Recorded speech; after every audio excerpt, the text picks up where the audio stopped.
was like, what were you doing with my drapes? The drapes that were hanging in the apartment. I never got the answer to that. Hi, this is Carrie from Sky Properties, and today we're going to talk about owners that self-manage.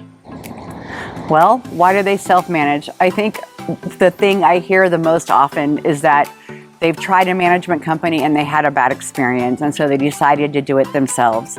It's a labor-intensive job to manage an apartment building, no matter how big or small it is, and you hear all kinds of stories about how it's good and bad. But one of the things that I would say is that if you're going to self-manage your building, stay up on the laws and know what the pitfalls are and how you should conduct yourself in a professional manner. Landlords did not get a bad reputation by accident. One of the things I think owners like about Sky Properties after they've had a bad management company, we're a very good management company, so that makes us seem like heroes to them. So it's good for me. However, going from self-managing to a management company is actually a very hard transition. Once someone has been managing their building for a very long time, they know the ins and outs, they have vendors that they like and use, and if you go to a big management company, oftentimes they can't customize. If you go to too small of a management company, you really can't get the backup that you need and the lower prices that you would get from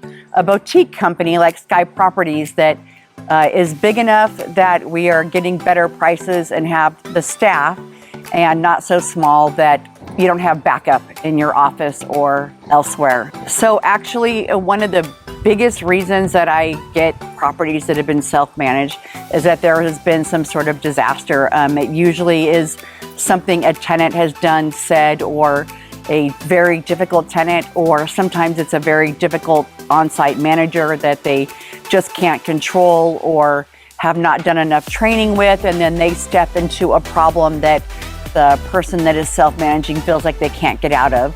And so we do get clients that way, and but again, it's not an easy transition to go from self-management to management, because for starters, the tenants don't want a management company. They love it when an owner is managing and that they feel like they have that personal relationship with the owner. And so going to a management company is difficult in that sense, and then you will hear tenants complain about the management company, and whether it's true or not, it's very hard on the owner to move away.